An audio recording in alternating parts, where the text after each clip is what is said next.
Madame, Monsieur, bonsoir et bienvenue dans le 20h de TFM. Dans l'actualité de ce lundi, rareté du sucre, des commerçants craignent une pénurie durant le prochain mois de Ramadan. Sur le marché, vous le verrez, les prix du sucre varient au gré des revendeurs.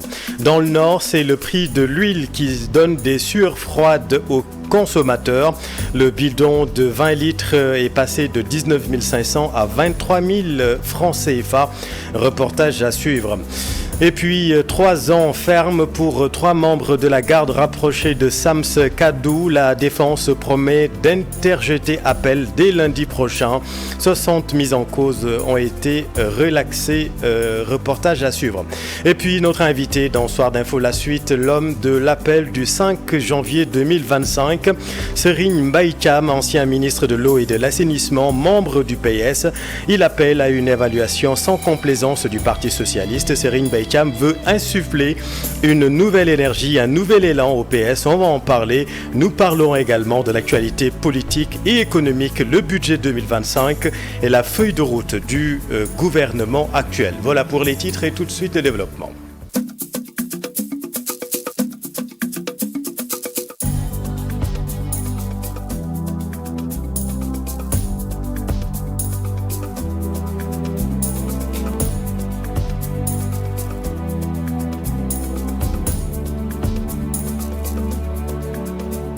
Rareté du sucre, la tension est palpable sur le marché. Les commerçants craignent même une pénurie durant le mois de Ramadan prochain.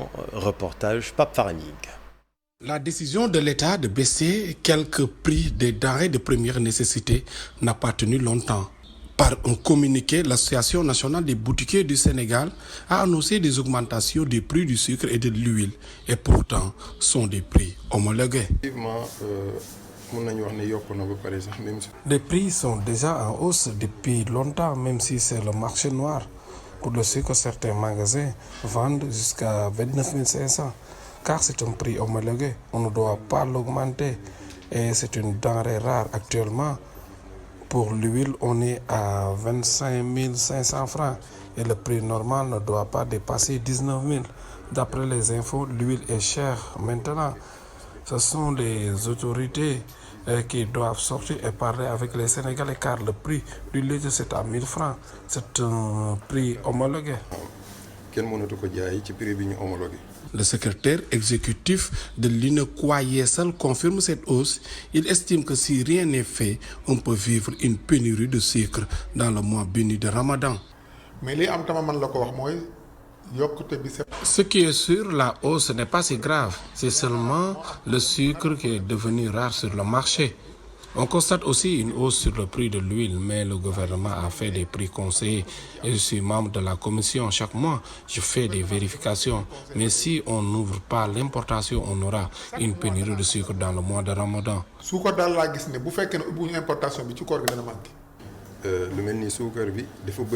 Le sucre est devenu rare maintenant. Les prix avoisinent les 30 000 et poussières. 29 500. Selon Cheikh Cissé, si l'État maintient les décisions prises lors de la baisse, les prix ne vont pas flamber. Moi, je pense que l'État avait diminué les taxes à la douane de 3 millions de nos francs, car le conteneur était de 6 millions pour permettre la baisse des prix. Si l'État maintient sa décision, les prix ne vont pas augmenter. J'exhorte les détaillants à faire des concessions pour les populations, car l'État a fait des efforts considérables. Mais il faut que nous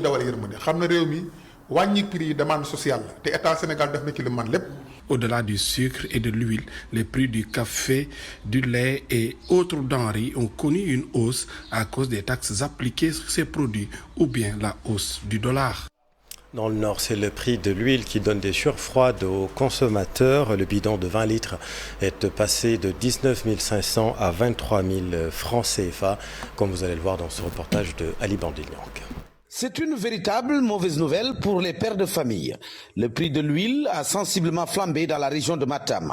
Fixé à 19 000 francs CFA suite au dernier conseil régional de la consommation tenu en juin 2024, le bidon de 20 litres d'huile coûte aujourd'hui 23 000 francs, soit une hausse de 2 500 francs.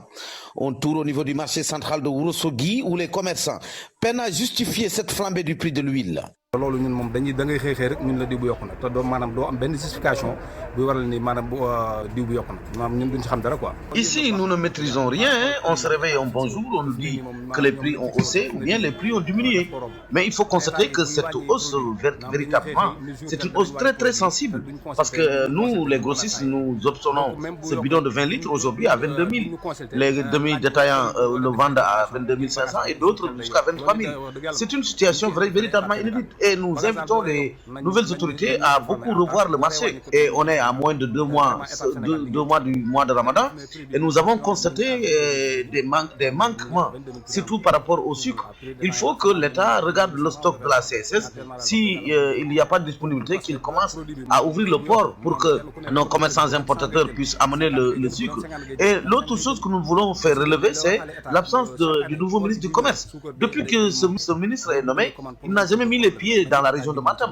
Nous sommes des opérateurs économiques, nous avons quand même envie de discuter avec lui, de comprendre un peu sa politique. waaye nag ñun wax dëgg yàlla fii moom daanaka ñun suñu ministre de commerce sax wax dëgg yàlla bi mu toogee ba léegi man gisaguma ko ci région de Matam man fi ne mënuma li kii mooy ministre de commerce te ñun ay opérateurs économiques la war na fee mën a ñëw. Visiblement désemparés, les quelques usagers rencontrés sur place ne veulent pas se prononcer sur le sujet. Toutefois, de nos recoupements, l'on apprend cette hausse du prix de l'huile sur le marché mondial où le même bidon de 20 litres passe de 23 à 28 $. L'État doit assurer une distribution correcte pour éviter toute spéculation. C'est l'avis du président de l'ASCOSEN, Momoranda Ovkovossi. Actuellement, il y a un renchérissement des cours mondiaux sur l'huile, ce qui fait qu'il y a une tension sur le marché. L'autre élément, sur le sucre, il y a du sucre effectivement, mais le niveau de rapidité de l'approvisionnement est trop lent. C'est le cumul de ces deux situations qui fait qu'il y a des velléités de spéculation sur ces deux produits-là. Maintenant, la solution, c'est que d'abord l'État veille à l'approvisionnement correct du marché, c'est très important, parce que s'il y a un approvisionnement correct, il y a moins de difficultés. La deuxième chose, c'est de veiller au respect des marges que les commerçants doivent mettre sur ces deux produits-là. Le commerçant doit gagner sa vie, mais il ne doit pas spéculer. L'autre grand titre de cette édition, nomination des membres du CNRA pour le Conseil des diffuseurs et éditeurs de presse. Le décret récèle de plusieurs manquements qui dénotent de l'incompétence du ministre de la Communication, selon le CEDEPS. Synthèse, Aminata Mbarissou. Le Conseil des diffuseurs et éditeurs de presse du Sénégal note des irrégularités dans la nomination des membres du Conseil national de régulation de l'audiovisuel. Dans le décret 2024-34-01 portant nomination des membres du CNRA, le CEDEPS signale plusieurs manquements et des fausses notes. La première est le fait que le président de la République a la seule compétence de nommer par décret aux postes civils et militaires. Ainsi, le CEDEPS indique en aucun cas la nomination des membres du CNRA ne saurait se faire sur proposition du ministre de la Communication. Deuxième maladresse signalée par le CEDEPS, ils disent que les membres du CNRA ont un mandat de 6 ans non renouvelable et non révocable. Il n'est pas alors question de remplacer ceux qui ont déjà un mandat en cours. Autre maladresse, disent-ils, des manquements qui, selon le CEDEPS, relèvent de la méconnaissance des textes qui régissent le secteur des médias par le ministre en charge de la communication et du numérique. Le Conseil des diffuseurs et éditeurs de presse du Sénégal attire l'attention des autorités sur le fait que les membres du CNRA ne sauraient être affiliés à des partis politiques et ne doivent pas afficher leur appartenance politique sur la place publique. Le CEDEPS invite ainsi le pouvoir à mettre en place la haute autorité de régulation de la communication qui devait remplacer depuis fort longtemps l'actuel CNRA, conformément au texte qui régisse le nouveau code de la presse. Des acteurs de la presse rappellent la nécessité de la réforme de cet instrument de régulation. La haute autorité de l'audiovisuel doit voir le jour selon ces acteurs. Dissa Prera, reportage. La question a été maintes fois soulevée par les acteurs des médias. Le Conseil national de régulation de l'audiovisuel, dans sa forme présente, n'est plus d'actualité. J'ai toujours dit et soutenu que le CNRA, le Conseil national de régulation de l'audiovisuel, est caduc. Et aujourd'hui, il handicape beaucoup le secteur parce que beaucoup d'initiatives ne peuvent prospérer parce qu'il n'y a pas de cadre et de mécanismes de régulation qui permettent en tout cas de bien prendre cela en charge. Et si vous prenez même la TDS, la télédivision sénégalaise aussi, ne peut pas faire son travail correctement parce qu'en fait son encadrement est défaillant. Le débat actuel autour du CNRA nous intéresse en tant qu'acteur des médias, en tant que reporter également, parce que si vous regardez dans le code de la presse, il est prévu son remplacement par la ARCA. Et c'est l'article 229 qui permettait au CNRA actuel de poursuivre sa mission, parce que dans cet article, on nous dit clairement que le CNRA continue sa mission en attendant l'installation d'une nouvelle autorité de régulation. Aujourd'hui, avec l'arrivée des nouveaux médias, l'évolution de la télévision, il serait judicieux que le CNRA soit adapté à son époque et qu'il puisse également répondre aux nouvelles exigences de l'audiovisuel.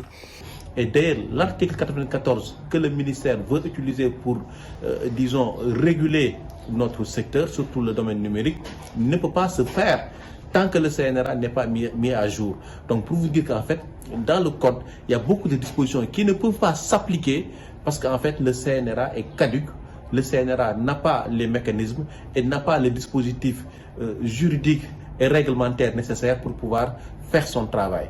Et nous pensons que les autorités doivent poursuivre la procédure pour l'installation de la ARCA parce que cette haute autorité de régulation aura une vision beaucoup plus, disons, approfondie, contrairement au CNRA qui, pour le moment, s'intéresse uniquement au secteur de l'audiovisuel, alors que la ARCA va prendre en compte tous les aspects liés aux médias. Donc, c'est contenu dans le code de la presse. Pour rappel, en 2024, le ministère de tutelle avait révélé que le gouvernement travaillait déjà sur un nouvel organe de régulation des médias. Merci Dissa. Dans l'actualité également, le procès des membres de la garde rapprochée de Sams Kadou à Saint-Louis. 3 ans ferme pour 3 membres de la garde rapprochée. La défense promet d'interjeter appel dès lundi. Au titre des dommages et intérêts, les parties civiles recevront des sommes allant de 50 000 à 500 000 francs CFA. Voyons tout cela avec Ousseynou Diop. Finalement, les 80 personnes arrêtées lors des affrontements entre gardes du corps de la coalition Sams Kadou et des commerçants du marché Sor ont connu des sorts différents. Plus de 100 prévenus ont été relaxés au bénéfice du doute, selon Maître El Hadji Diouf. 3 prévenus sont condamnés à 3 ans ferme et d'autres à 6 mois, dont 3 ou 2 mois ferme. Nos clients n'ont pas joui de tous leurs droits.